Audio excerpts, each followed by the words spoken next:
Have you ever been made to feel small by someone who was supposed to be your biggest supporter? What happens when the person who shattered your confidence is forced to watch you rise from the ashes, more powerful and celebrated than they ever imagined? Tonight's story is about Naomi, a woman whose ex-husband discarded her for a newer, shinier model, believing she was nothing without him. He thought he had won. But at the most glamorous event of the year, in front of everyone who mattered, he's about to discover that his greatest mistake wasn't just letting her go. It was failing to see the queen he'd cast aside. The invitation felt like a weighted stone in Naomi Rossi's hand. It was thick, cream-colored cardstock, the kind that cost more than her weekly grocery budget used to. The calligraphy was a deep, shimmering gold, spelling out an event that was the crown jewel of New York City's social calendar: the Starlight Gala at the Metropolitan Museum of Art. For most, this was a dream ticket. For Naomi, it was a summons to face the ghost she had spent the last 2 years trying to exorcise. Her small floral design studio in Greenwich Village was a world away from the Met Gala's opulence. It was her sanctuary, a fragrant chaos of eucalyptus, ranunculus, and half-finished sketches. This was where she had rebuilt herself, petal by petal. After her divorce from Ethan Hayes, she had been left with little more than a shattered sense of self-worth, and his parting words echoing in her ears. "You're a sweet girl, Bella, but you lack ambition. You're happy in the background. You need someone like me to matter." He had been wrong, terribly, painfully wrong. It turned out she didn't need him to matter. She needed to be without him to find out who she was. The woman who arranged flowers for their dinner parties, who ghost-wrote his charming speeches, who put her own art degree on a shelf to support his burgeoning finance career. That woman was a faded photograph. The Naomi who stood here today was different. She was the owner of palpably, a boutique studio gaining a cult following for its avant-garde floral installations that blurred the line between nature and sculpture. Still, the invitation sent a tremor of the old fear through her. She knew Ethan would be there. He lived for these events, a stage on which to perform his success. And he would have his new wife, Tiffany, clinging to his arm. Tiffany Sterling, a woman who was everything Naomi wasn't: polished, ruthless, and born into a family whose name was etched onto the very buildings that hosted events like this. "You're going!" Naomi jumped, nearly knocking over a vase of delicate sweet peas. Her best friend and part-time assistant, Chloe, stood in the doorway, a knowing smirk on her face. "Absolutely not," Naomi said, tossing the invitation onto her cluttered work table. "Can you imagine? I'd have to watch Tiffany parade around in a $1 million gown while Ethan looks at me with that pitying little smile he perfected. No, thank you. I'd rather deep clean the walk-in cooler." Chloe plucked the invitation from the mess. "Naomi Rossi, the Starlight Gala. This isn't a request. It's a command from the universe. Besides," she added, her eyes twinkling, "it's not just any invitation, is it? It's a GOH pass. Guest of honor." Chloe was right. This wasn't a standard ticket she'd bought or been gifted. It was different. A few months ago, she'd received a cryptic commission through an art curator. A private, anonymous benefactor wanted a series of centerpiece installations for a major gala. The theme was ephemeral beauty. The budget was staggering. The instructions were to let her creativity run wild. She'd poured her soul into it, creating living sculptures of cascading orchids and rare, night-blooming cereus, all woven into delicate wireframes that seemed to defy gravity. She had delivered them to the museum that morning, never meeting the mysterious client. This pass was her thank you. "It doesn't matter," Naomi insisted, her voice small. "I don't belong there anymore." "Anymore?" Chloe scoffed, stepping over a bucket of delphiniums. "You never went as you. You went as Ethan Hayes' quiet, agreeable wife, the one who was told her dress was a little much, or that her opinions on art were quaint. You went as an accessory. This time you're going as the featured artist, the talent, the woman who made the entire place beautiful." Naomi looked around her studio. Her hands, stained with chlorophyll and marked with tiny scratches from rose thorns, were the hands of a creator. Ethan had always hated them, pushing her to get manicures to cover up the evidence of her hobby. He'd called her floral work a hobby, something to keep her busy, while he did the important work of making money. He never saw the complex structural engineering in her designs, the deep understanding of color theory, the sheer artistry it took to make something so beautiful. The memory of one particularly cruel night surfaced. She had been ecstatic after a local gallery offered to display one of her early pieces. When she told Ethan, he'd barely looked up from his phone. "That's nice, honey," he'd said, a dismissive wave in his voice. "Just make sure it doesn't interfere with the Henderson dinner party on Friday. I need you to be on your game." She had quietly canceled the gallery show. A surge of anger, hot and clean, burned away some of the fear. Chloe was right. Why was she still letting his voice dictate her life?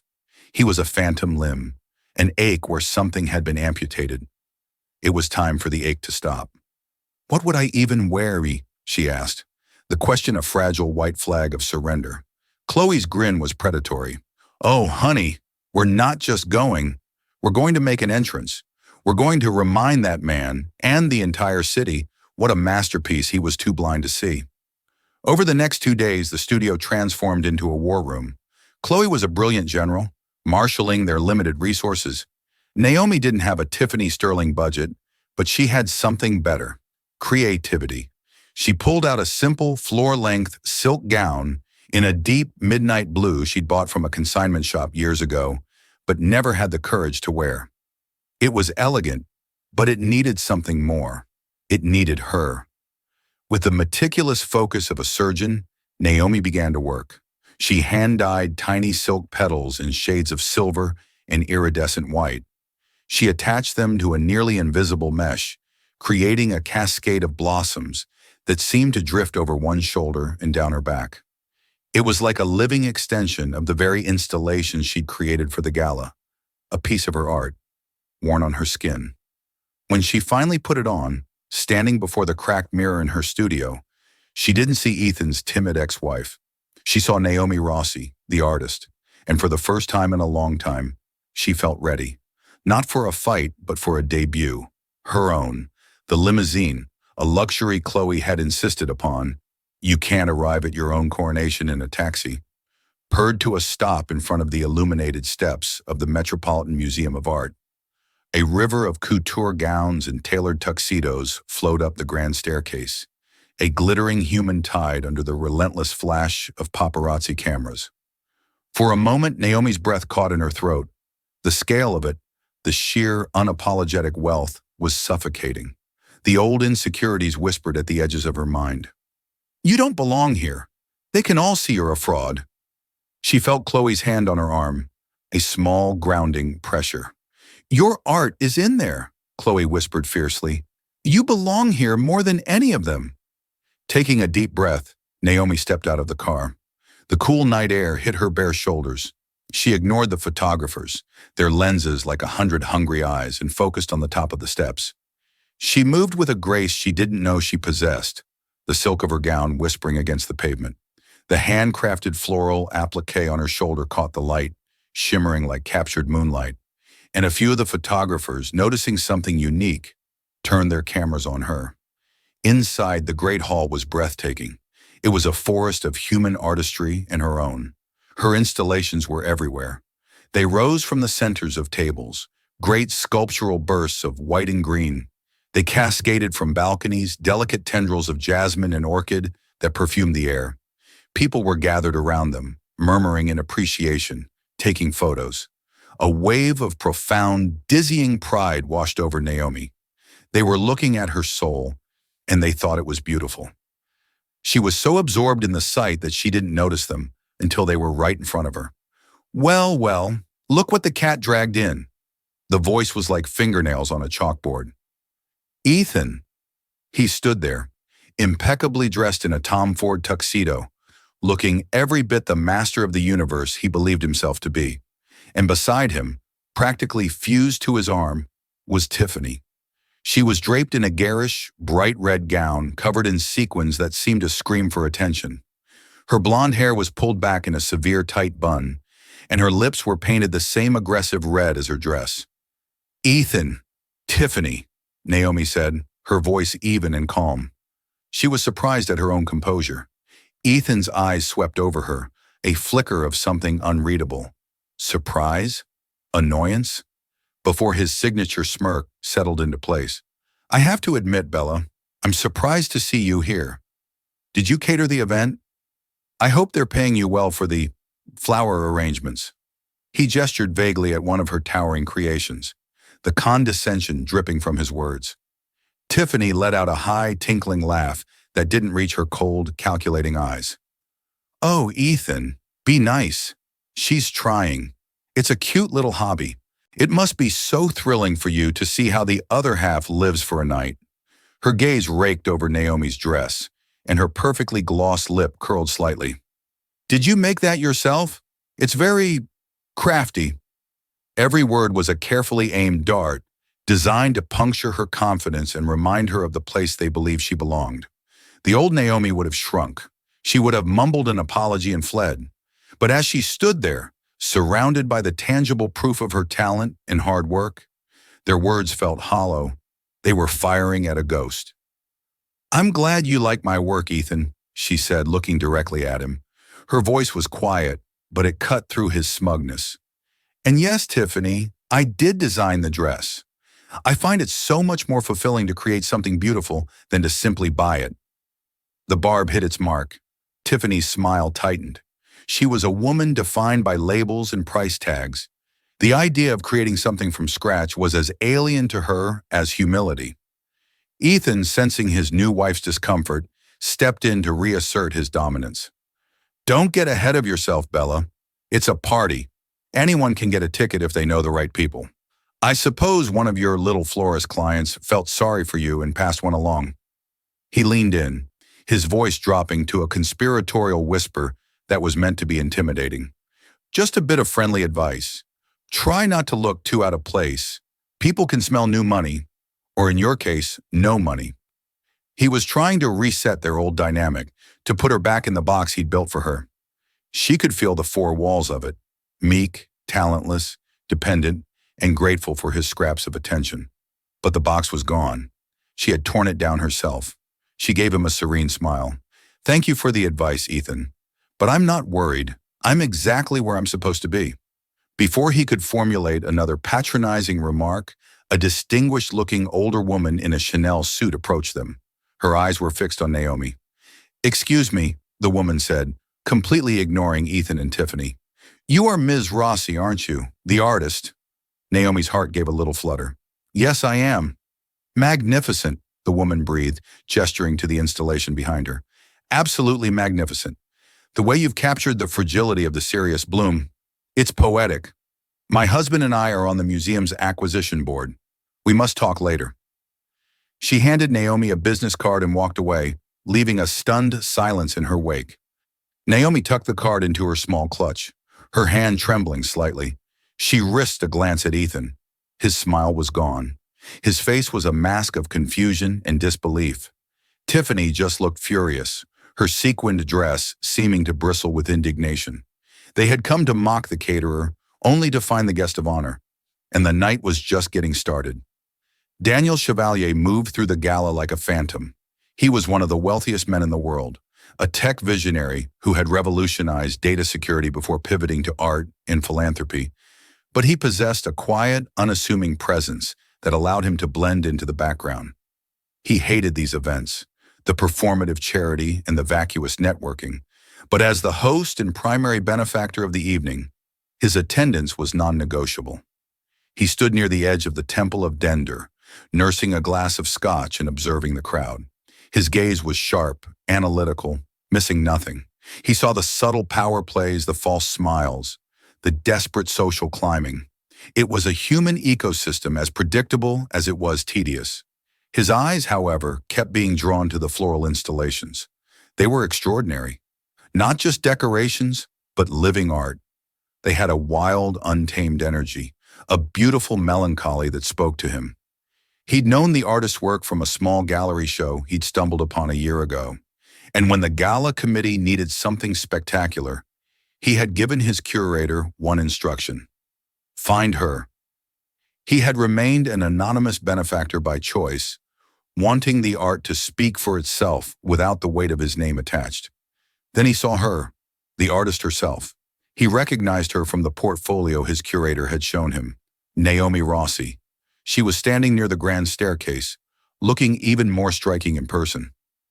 She wore a midnight blue gown that flowed around her like water, but it was the cascade of silver and white petals over her shoulder that held his attention. She was wearing her art. It was a bold, confident statement. He watched as a preening man in a tuxedo and a woman in a blindingly red dress cornered her.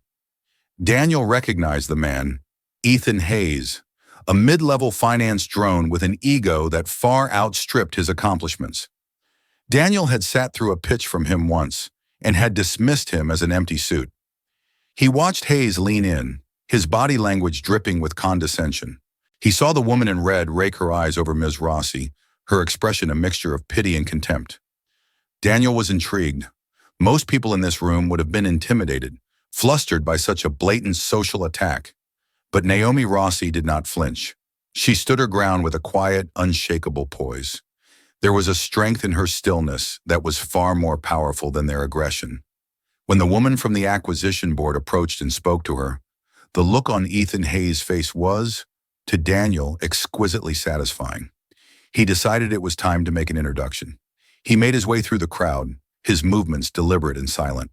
As he approached, he could hear the tail end of their conversation. "Don't know who you think you fooled, Bella, but this is my world. You're just a tourist," Ethan was hissing, trying desperately to regain control of the situation. "Perhaps you should reevaluate your world then," a low voice said. Ethan and Tiffany turned, annoyed at the interruption. When they saw who it was, their jaws collectively dropped. Everyone in this room knew Daniel Chevalier. He was a legend, a recluse whose presence at any event guaranteed its success. Tiffany's hostile expression melted into one of saccharine awe. Ethan's face went pale. Daniel's attention, however, was focused solely on Naomi. "Ms. Rossi," he said, his voice a warm baritone. "I'm Daniel Chevalier. I've been hoping to have the chance to meet you tonight." Naomi was momentarily stunned into silence. She knew who he was, of course. He was the city's enigmatic benefactor, the man whose name was synonymous with innovation and immense wealth. She hadn't made the connection that he could be her anonymous patron. "Mr. Chevalier," she finally managed, a faint blush rising on her cheeks. "The honor's all mine." "Please, call me Daniel," he said, his eyes crinkling at the corners in a genuine smile. He gestured to the nearest installation. "Your work is even more breathtaking in person. You have a rare gift. You don't just arrange flowers, you give them a voice." Ethan, recovering from his shock, saw an opportunity. He puffed out his chest and stepped forward, extending a hand. "Daniel, Ethan Hayes. We met last year. Hayes Capital? It's great to see you again. I'm Naomi's ex-husband. I was just telling her how proud I am. I always nurtured her little artistic side." Daniel's gaze shifted to Ethan. It was a cold, dismissive look that lasted only a second, but it carried the weight of a guillotine. He completely ignored Ethan's outstretched hand and turned his full, undivided attention back to Naomi. "Nurtured?" Daniel asked softly, his eyebrow raising almost imperceptibly. "That's an interesting choice of words. From what I've seen, a talent like yours doesn't need nurturing. It needs to be set free." The implication was clear. He had seen the entire exchange.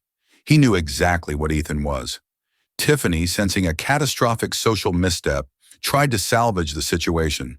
She grabbed Ethan's arm, pulling his unshaken hand back. "Mr. Chevalier, I'm Tiffany Sterling. My father is Robert Sterling of Sterling Industries. We are such admirers of your philanthropic work." Daniel gave her a brief, polite nod before his warm gaze settled back on Naomi. "Ms. Rossi, would you do me the honor of walking me through your creations? I'd love to hear about your process." It wasn't a request, it was a rescue, a clear and public dismissal of the two people who had just tried to humiliate her. "I'd love to," Naomi said, her voice filled with a gratitude that went far beyond the invitation itself.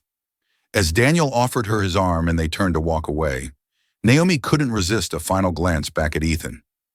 He was frozen in place, his hands still awkwardly hovering in the space where Daniel should have been. His face was a thunderous storm of fury, humiliation, and utter bewilderment. He had just been publicly and unequivocally snubbed by the most powerful man in the room. in favor of the woman he had thrown away.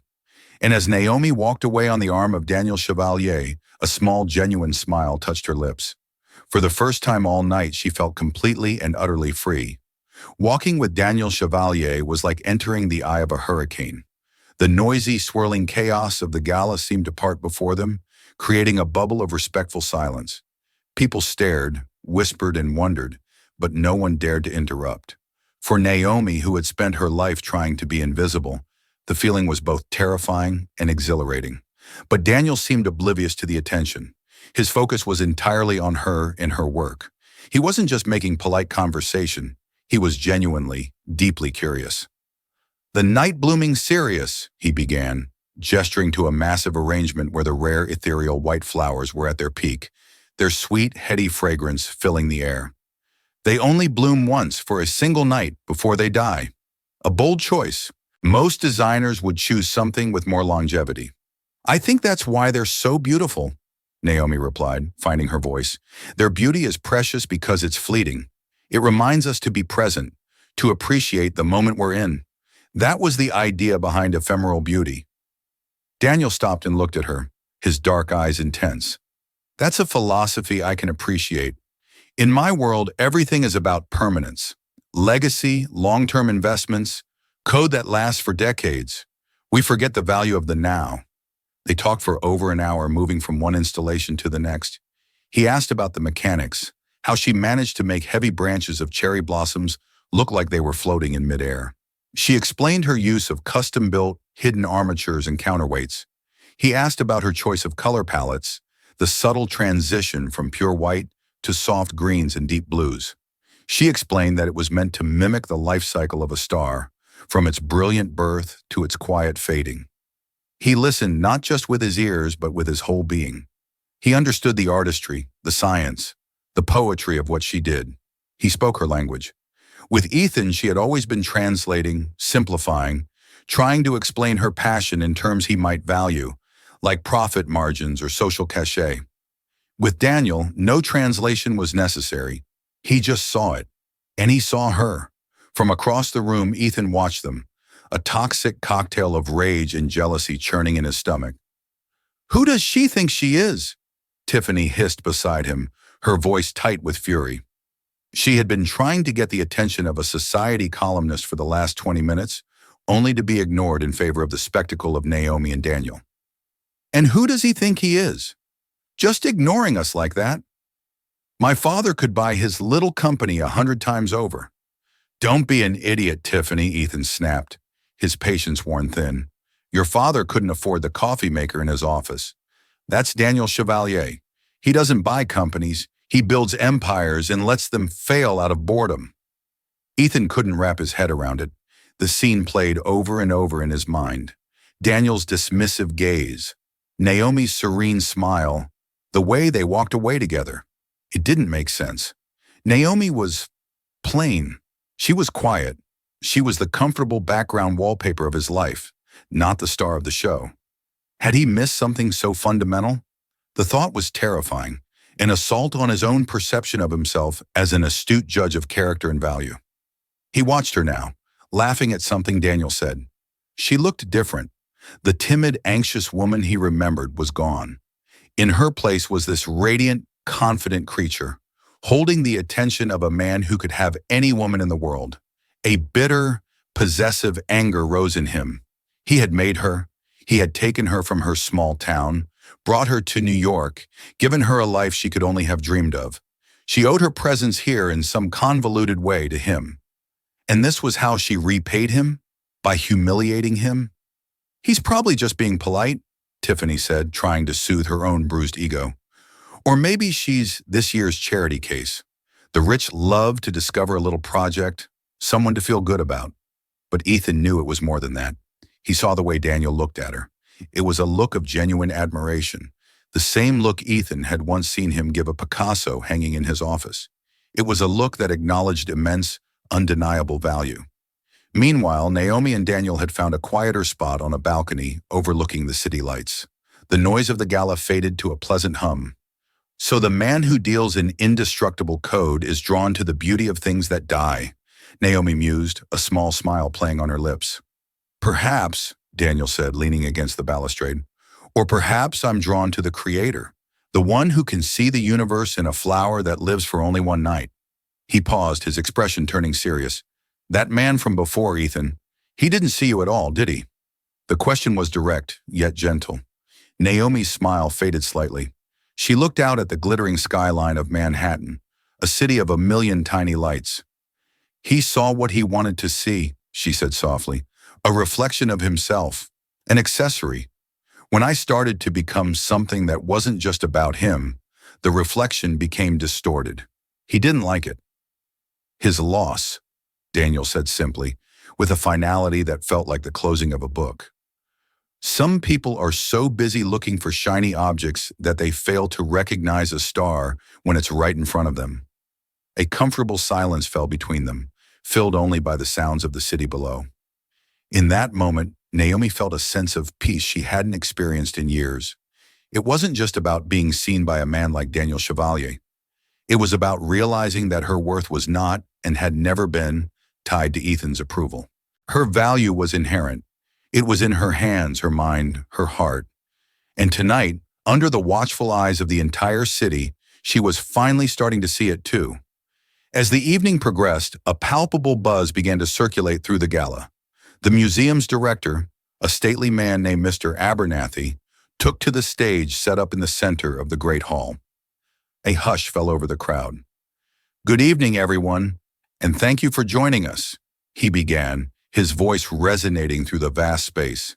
"Your generosity tonight will help us continue our mission to bring art and culture to the world.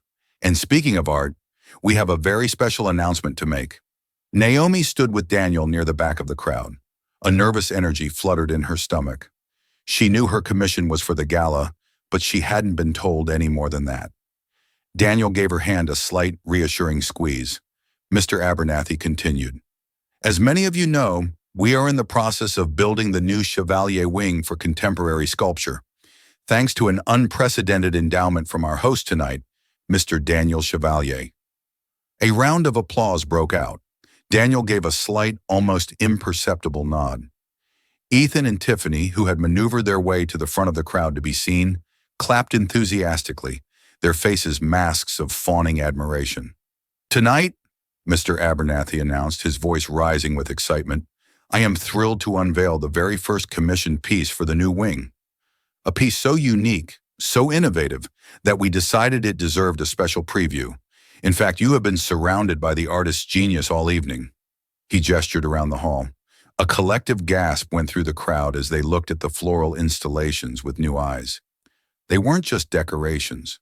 They were the main event. Ethan's clapping faltered. He and Tiffany exchanged a confused look. He'd assumed the flowers were from some big established event company. The idea that Naomi's hobby was the centerpiece of the entire evening seemed ludicrous. "The artist," Mr. Abernathy boomed, "has taken a medium often seen as mere decoration and elevated it to the highest form of sculpture. She explores themes of time, mortality, and transcendent beauty with a skill that our curators have called nothing short of visionary. It is my profound honor to introduce the creator of ephemeral beauty and the inaugural artist of the Chevalier wing, Ms. Naomi Rossi." A spotlight hit Naomi. For a terrifying second, she was blinded, frozen in the glare. The entire room of New York's elite turned to stare at her. Then Daniel started clapping, a slow, deliberate sound right beside her ear. Soon the entire hall erupted in thunderous applause. The blood drained from Ethan's face. His mouth hung open slightly. It felt as if the floor had dropped out from under him. Ms. Naomi Rossi, his Bella, the featured artist, the inaugural artist for the Chevalier wing, it was impossible. It was a category error, a glitch in the matrix of his perfectly ordered world. Tiffany was staring, her face a grotesque mask of shock and envy. Her perfectly painted red lips were pressed into a thin, white line. The woman she had dismissed as a crafty hobbyist, a social climbing nobody, was being celebrated, lauded by the very people whose approval Tiffany so desperately craved. The humiliation was a physical thing, hot and suffocating. Naomi, guided by a gentle nudge from Daniel, began to walk toward the stage. Her legs felt like they were moving through water. The faces in the crowd were a blur, but the applause was a physical wave of acceptance and admiration, washing over her, cleansing her of years of self-doubt. She reached the stage and shook Mr. Abernathy's hand. He beamed at her. "Naomi, your work is a triumph," he whispered. "Daniel was right about you." She turned to face the crowd, her heart pounding against her ribs. She scanned the sea of faces until she found them. Ethan and Tiffany. They were standing stock still, looking up at her. For the first time, she saw him not as the powerful, intimidating man who had defined her life, but as a small, bewildered man, utterly lost. The pitying smile he had always given her was gone, replaced by a raw, naked bewilderment. "Thank you," Naomi said into the microphone, her voice trembling only slightly. "Thank you, Mr. Abernathy and the museum board. And thank you to the benefactor who gave me this incredible opportunity, who trusted me with this vision." Her eyes found Daniel's in the crowd, and she gave him a small, grateful smile. "I've always believed," she continued, gaining confidence with every word, "that there is immense power and beauty in things that are fragile, in things that we are told are temporary or unimportant. True art isn't about what lasts forever. It's about what moves us, right here, right now. Thank you." Another wave of applause washed over her. It was a validation so profound it brought tears to her eyes. She had done it, not to spite Ethan, not to prove him wrong, but for herself. She had taken her passion, the thing he had belittled and dismissed, and she had turned it into something no one could ignore. She had made her mark, not with a permanent name on a building, but with a moment of breathtaking, ephemeral beauty. And in doing so, she had become permanent. The applause eventually subsided, but the shock waves from the announcement continued to ripple through the gala. Naomi was immediately swarmed by well-wishers, collectors, and gallery owners, all pressing their business cards into her hand. Daniel remained quietly by her side, a protective, grounding presence that kept the crowd from becoming overwhelming. Ethan and Tiffany had been swept to the side, rendered irrelevant. They stood in stunned silence, watching the woman they had mocked become the center of the universe. The rage finally broke through Ethan's shock. This was a personal affront, a public castration. She had orchestrated this entire night just to humiliate him. It was the only explanation his narcissistic mind could conjure. "I'm going to talk to her," he snarled, pushing past a waiter. "Ethan, don't!" Tiffany hissed, grabbing his arm. "You'll make a scene." "I don't care," he shot back, shaking her off. "She owes me an explanation." He bulldozed his way through the crowd until he reached the small circle surrounding Naomi. excuse me," he said, his voice loud and abrasive. The circle parted, and he found himself face to face with his ex-wife. "Bella, a word," he demanded, not asked. The well-wishers awkwardly melted away, sensing the impending drama. Daniel's expression hardened, but he remained silent, letting Naomi handle it. "There's nothing left to say, Ethan," Naomi said, her voice calm and level. "Oh, I think there is," he sneered, his voice low and venomous. "This is quite a performance. I have to hand it to you. Seducing Daniel Chevalier to get a commission? It's more ambitious than I ever gave you credit for.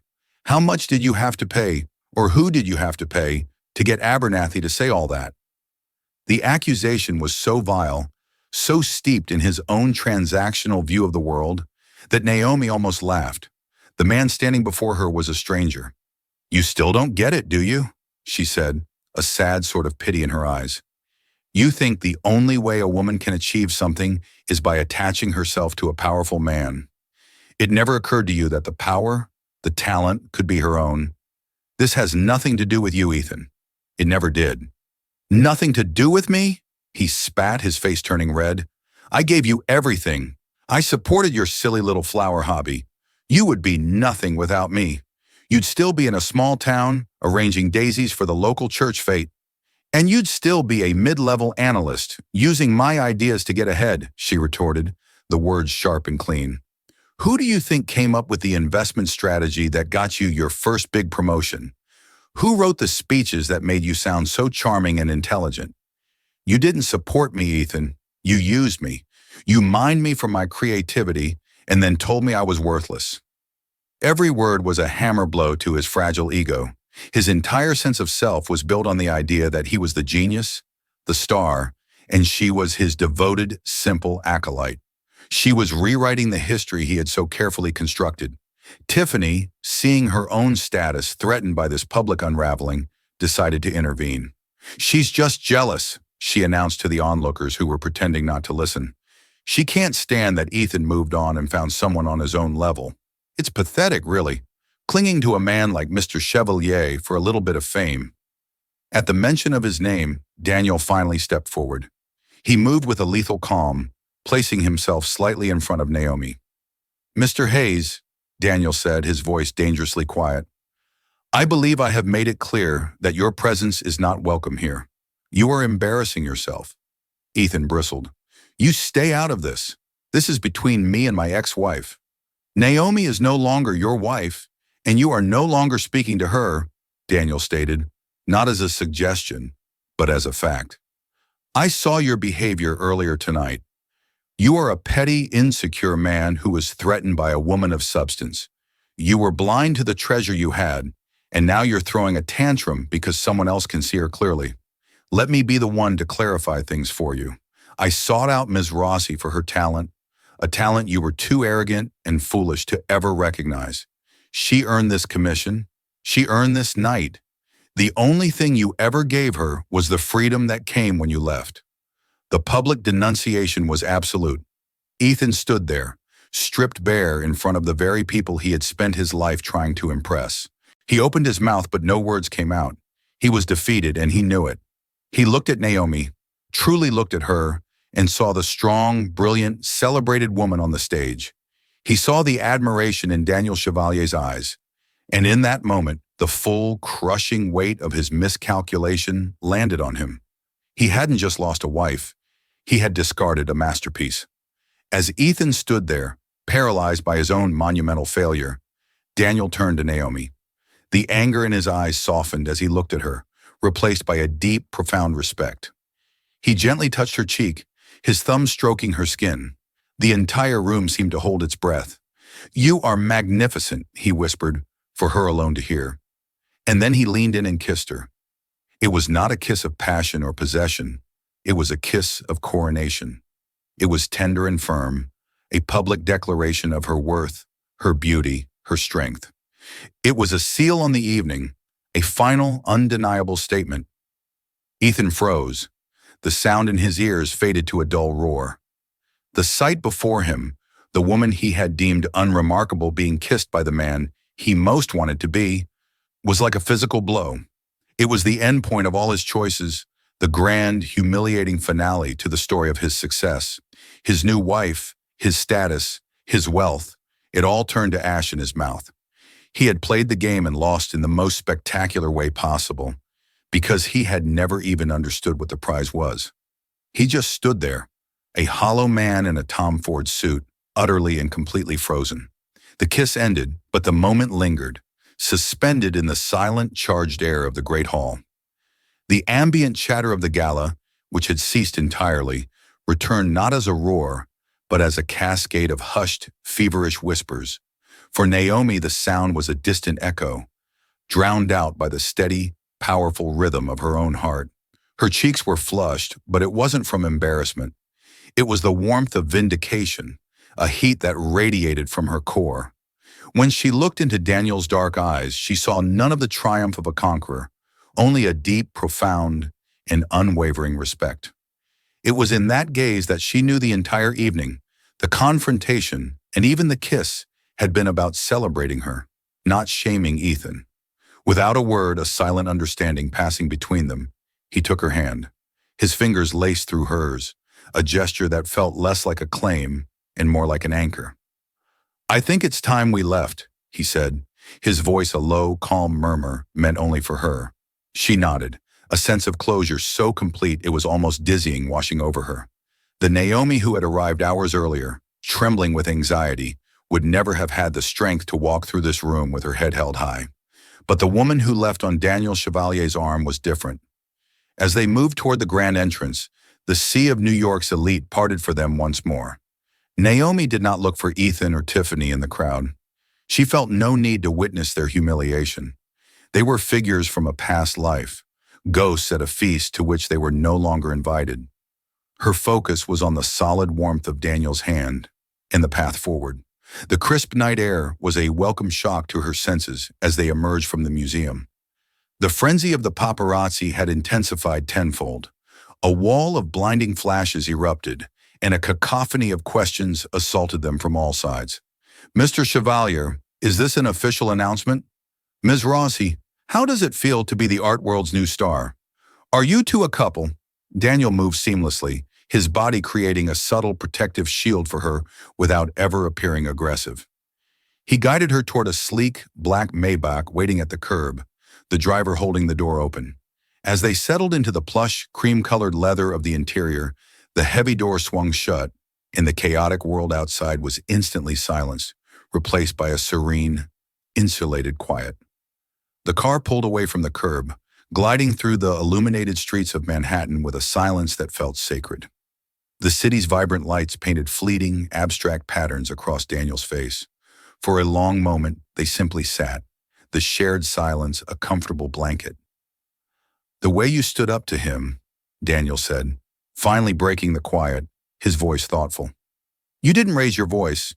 You didn't trade insults. You simply spoke the truth.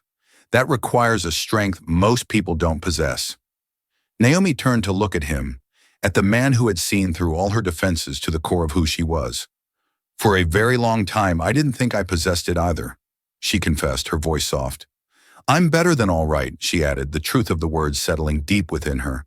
"I feel clear. The noise in my head, the voice that always told me I wasn't enough. Ethan's voice, I suppose. It's finally gone. All this time, I thought a piece of me was missing, that he had taken it with him. But it was never missing, was it?" "Never," Daniel affirmed, his gaze unwavering. "It was just buried under years of being told to be quiet, to be small. Tonight, you decided to stand up. The rest of the world is just starting to see what you've had in you all along." He leaned forward and spoke to the driver, providing an address that Naomi didn't recognize. The car bypassed the familiar route to her small apartment in the village and instead headed uptown, toward the glittering spires of Billionaire's Row. They rode in a private elevator that opened directly into a breathtaking penthouse apartment. It was a space of stunning, minimalist elegance. Polished concrete floors, vast walls showcasing a few carefully chosen modern art masterpieces, and furniture that was both beautiful and functional. But the true art was the view. An entire wall was made of glass, revealing a panoramic, godlike perspective of Central Park and the city skyline. He led her to the window and they stood side by side, looking down at the river of light that was Fifth Avenue, the dark, sleeping heart of the park, and the million tiny, glittering lives spread out before them. He poured them both a glass of deep red wine from a bottle that was already open on a marble counter, and the simple clink of their glasses was the only sound. "Thank you, Daniel," Naomi said, her voice filled with an emotion that went deeper than simple gratitude. "For tonight, for the commission, of course, but more than that, thank you for stepping in, and thank you for stepping back. You defended me, but you also let me fight my own battle." "I would never presume to fight your battles for you," he said, turning to face her, the city lights creating a halo around his silhouette. "I only stepped in when he ceased to argue and began to attack. There's a difference." He paused, his expression turning serious. "Naomi, what I said tonight was not just for show. Your talent is a rare, powerful thing. This commission for the gala, it was a test in a way. I wanted to see what you would create if given complete freedom, and you exceeded every possible expectation. This can't be a one-time thing." He took a step closer, his intensity palpable. "I want to be your patron, officially, not as an anonymous client, but as a partner. I want to give you the resources, the space, the absolute freedom to create whatever you can dream of. Think of it, a dedicated studio, access to any material, any technology, a permanent, kinetic installation for the atrium of my foundation's headquarters in Geneva, one that changes with the light and the seasons. A solo show in Paris, where we don't just rent a gallery, we transform it into one of your living landscapes. No budgets, no restrictions, no compromises, just your vision." The offer was staggering, a universe of possibility opening up before her. For a fleeting second, the old voice of doubt flickered. Can I do that? Am I good enough? But then she looked at Daniel's face, at the steady, absolute belief in his eyes, and the flicker was extinguished. He wasn't offering her a gift.